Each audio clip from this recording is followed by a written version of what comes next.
நேயர்கள் அனைவருக்கும் வணக்கம். இது டைமண்ட் ஹோம் அப்ளையன்சஸ் வழங்கும் ருசிக்கலாம் வாங்க சீசன் 2. நம்முடைய ருசிக்கலாம் வாங்க சீசன் 2ல இன்றைக்கு நமக்காக திருமதி யோகாம்பாள் சுந்தர் அவர்கள் வந்திருக்காங்க. அம்மா என்ன ரெசிபி சொல்லி கொடுக்க போறாங்கன்னு பார்க்கலாம். வணக்கம்மா. வணக்கம்டா. எப்படி இருக்கீங்கம்மா? நல்லா இருக்கேன்டா. இன்னைக்கு என்ன ரெசிபி சமைச்சு தரீங்க? இன்னைக்கு ரொம்ப ஹெல்தியான ஒரு இது நெல்லிக்காய் சாதம்.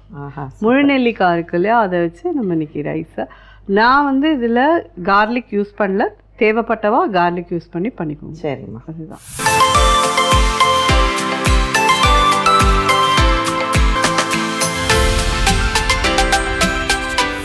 எப்படி பண்ணுறதுன்னு பார்க்கலாம்ப்பா. நல்லெண்ணெய் கொடுங்க. இந்த சாதம்லாம் நல்லெண்ணெயில் பண்ணினா தான் நல்லாயிருக்கும்.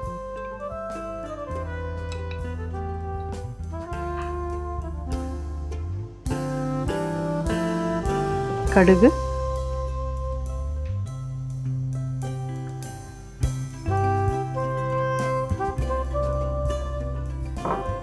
உளுத்தம்பருப்பு,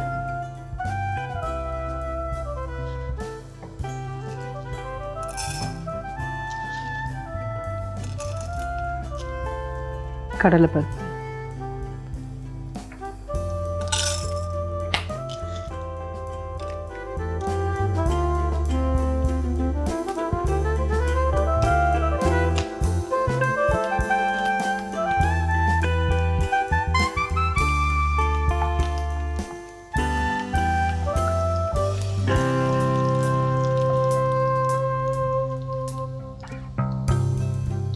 வரமிளகா,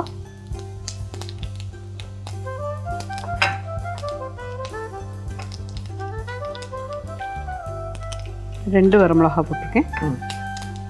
பச்சை மிளகா ரெண்டுமே சேர்க்கணும். ஆமாம், ரெண்டும் போடணும். இதுக்கு இஞ்சி,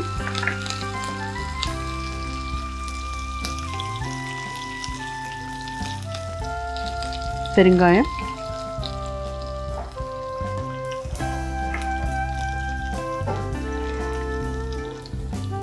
மஞ்சள்பொடி,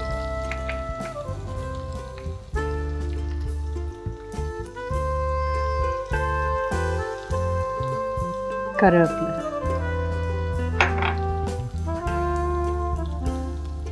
நம்ம வறுத்த நிலக்கடலை யூஸ் பண்ணுறோம், கடைசியாக போட்டால் போச்சு.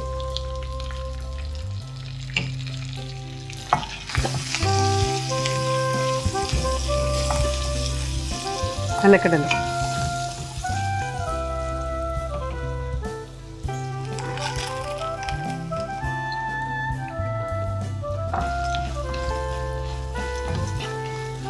நெல்லிக்காய் கொடுக்கணும். இது 10 நெல்லிக்காய் இந்த மாதிரி கேரட் திருகல்ல திருகி எடுத்துருக்கும். சரி.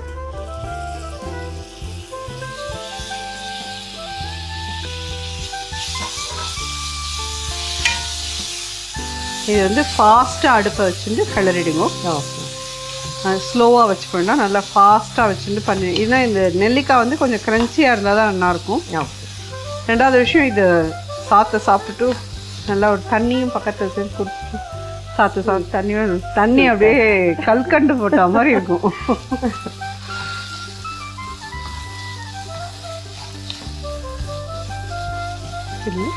உப்பு போட்டுடலாம்.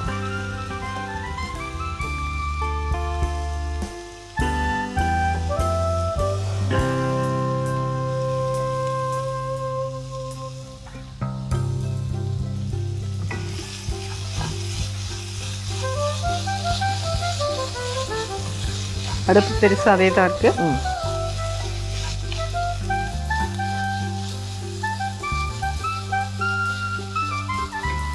அதனால் நினச்சிப்பா, இது ரொம்ப ஆனால் துவர்ப்பு இது இருக்க தான் இருக்கும். பட் அதுவும் ஒரு சுவை. ஆமாம்.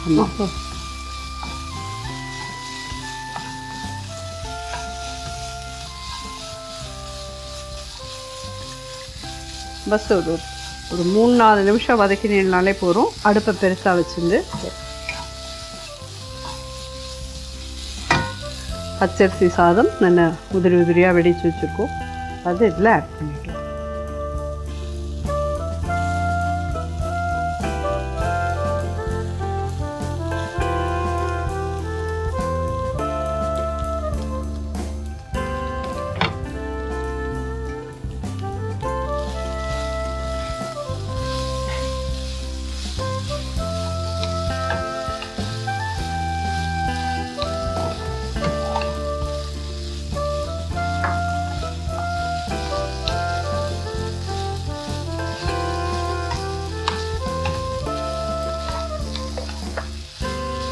இதில் வந்து நம்ம இந்த நெல்லிக்காய் வதக்கிறதுக்கு முன்னாடியே நீங்கள் பூண்டை திருகி போட்டு அதையும் சேர்த்து வதக்கி யூஸ் பண்ணிக்கிறேன். என்ன பண்ணிக்கோங்க, நான் வெறும் நெல்லிக்காய் மட்டும்தான் பண்ணுவேன்.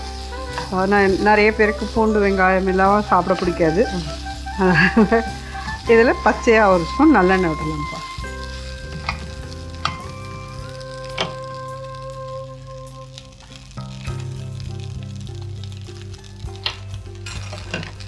கொத்தமல்லி கொடுங்க. கலந்த சாதம் அப்படின்னாலே கொஞ்சம் எண்ணெய் நல்லா இருந்தால் தான் நல்லாயிருக்கும். உண்டுன்னு எண்ணெய் இருக்கணும் அதில்.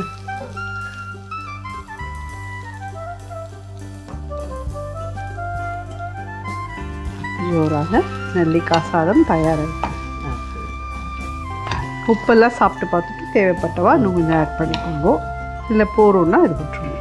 ஏன்னா நம்ம கொஞ்சம் கம்மியாக தான் சாப்பிடுவோம். அதுதான்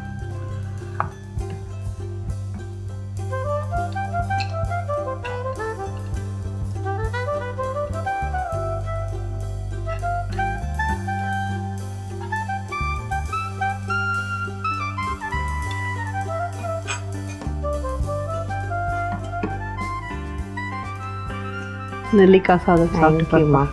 ஸோ நெல்லிக்காய் சாதம் என்னோட இன்னொரு ஒரு ஃபேவரட் ரைஸ். அது இன்றைக்கி அம்மா வந்து சூப்பராக செஞ்சு கொடுத்துருக்காங்க. எப்படி இருக்குன்னு பார்க்கலாம்.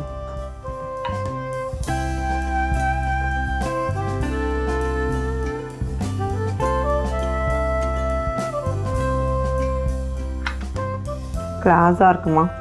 தேங்க்யூ. ரொம்ப சூப்பராக இருக்கு. ஸோ அம்மா இன்றைக்கி என்ன ரெசிபி பண்ண போகிறீங்கம்மா? காலிஃப்ளவரை திருகி வச்சுருக்கேன். ஸோ காலிஃப்ளவர் ஸ்டஃப் பராட்டா பண்ண போகிறோம்.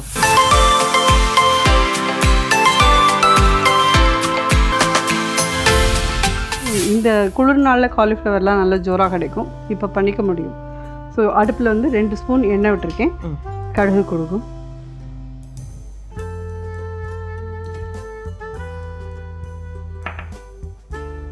எனக்கு காலிஃப்ளவர்லாம் நிறைய பேருக்கு அப்படியே சாப்பிட்றதுக்கெல்லாம் பிடிக்கவே பிடிக்காது. இன்னும் ஸ்டஃப் பராட்டா இல்லைன்னா அதாவது வேறு மாதிரி ஏதாவது பஜ்ஜி போண்டா பக்கோடா அது மாதிரி பண்ணா சூப்பராக. அதான்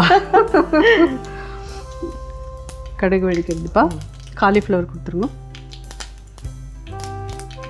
இதில் என்ன அந்த கேரட் கிரேட்டர் இருக்கு இல்லையா, அதில் திருகி எடுத்துட்டுருவோம். முதல்ல காலிஃப்ளவர் பூவாக பிச்சுட்டு வெந்நீரில் போட்டு எடுத்துட்டு அதுக்கப்புறம் திருகிண்டுருவோம்.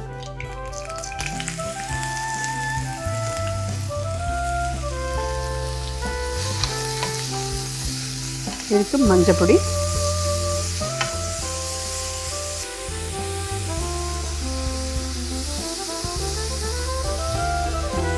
உப்பு,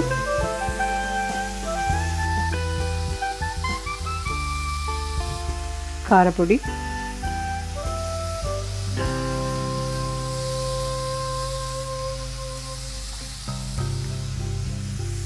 கரம் மசாலா பொடி,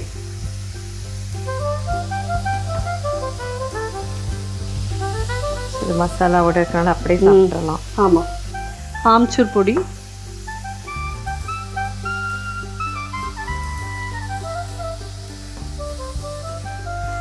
தனியா பொடி,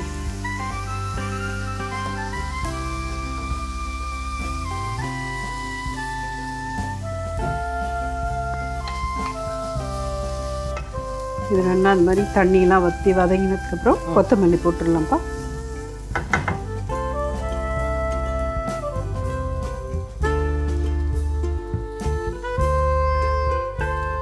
அடுப்பு அனுப்பிச்சுட்றேன். இது ஒரு 2 மினிட்ஸ் ஆறட்டும். ஏன்னா சுட சுட ஸ்டஃப் பண்ணோன்னா பிஞ்சு பிஞ்சு போகும்.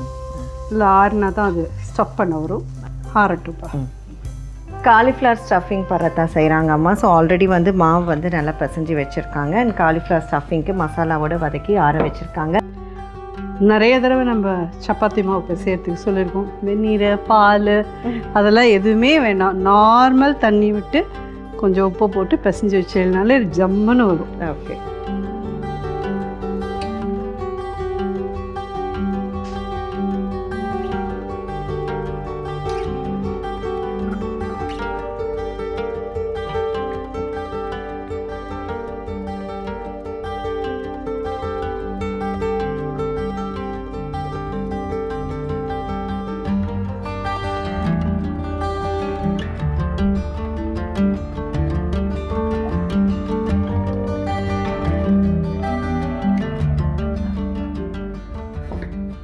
ரொம்ப ப்ரெஷர் போடாதீங்க, அன்பாக அமுத்தினேன்னா அழகாக விரியுது.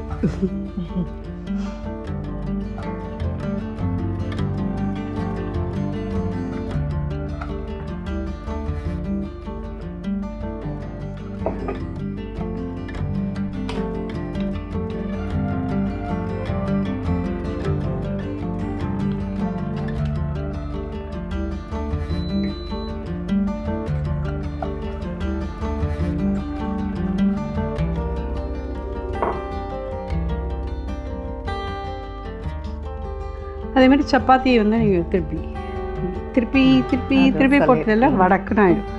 ஒரு 3-4 தடவைக்கு மேலே வேண்டவே வேண்டாம். நான் நெய் விட்டு பண்ணுறேன், உங்கள் சௌகரியம் என்னென்னா நீங்கள் எண்ணெய் விட்டு பண்ணிக்கணும்.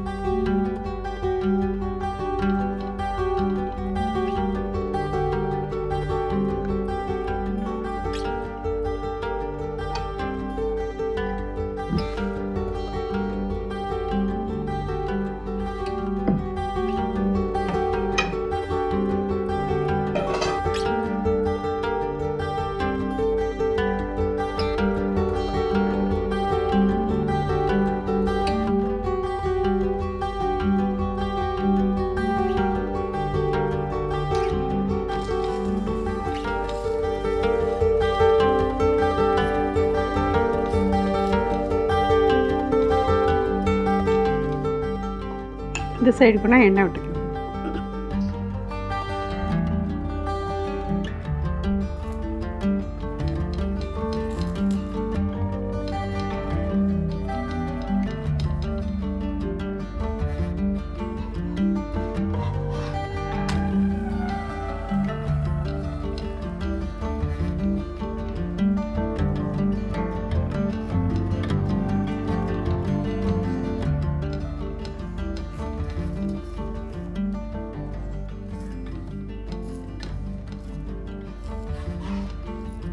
எல்லாம் ரெடி ஆகிடுது. ஓரத்தில் அப்படி அமுத்தி விட்டேனாலே போதும்.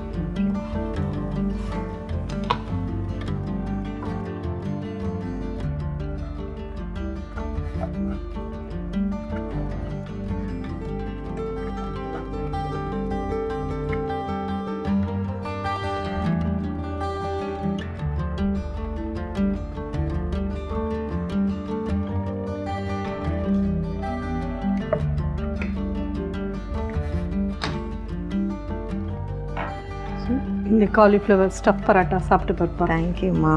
ஸோ அம்மா இன்னைக்கு சூப்பராக ஒரு காலிஃப்ளவர் ஸ்டஃப் பரோட்டா செஞ்சு கொடுத்துருக்காங்க. ரொம்ப ஹெல்த்தியான ஒன்று. எப்படி இருக்குன்னு பார்க்கலாம்.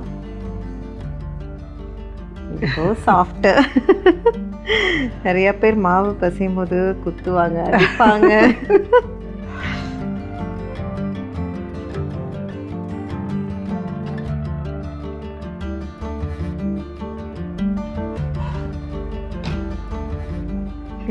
நிறையா இருக்குமா? தேங்க்யூ. ரொம்ப ரொம்ப சூப்பராக இருக்கு. இது ரைத்தா மட்டும் இருந்தால் போதும். ஆமாம், இந்த கர்ட் மட்டும் கொடுத்தீங்கன்னா நான் பாடுக சாப்பிட்ருவேன். ரொம்ப சூப்பராக இருக்கும். இதோட ப்ரொக்கோலியும் துருவி சேர்த்துக்கலாம். நம்ம ரொம்ப ரொம்ப நல்லா இருக்குமா? தேங்க்யூடா. ஸோ நிச்சயமாக அது கிட்ஸுக்குமே வந்து இந்த மாதிரி காயோட கொடுத்துட்டோன்னா ஈஸியாக இருக்கும். இந்த குளிர் நாள்லலாம் இந்த மாதிரி பரோட்டா சாப்பிட்றது தான் நல்ல ஒரு. ஆமாம், நார்த் இந்தியன்ஸ்லாம் கேட்டேன்னா டிஃப்ரெண்ட்டாக பரோட்டாஸ் தான் பண்ணுவா.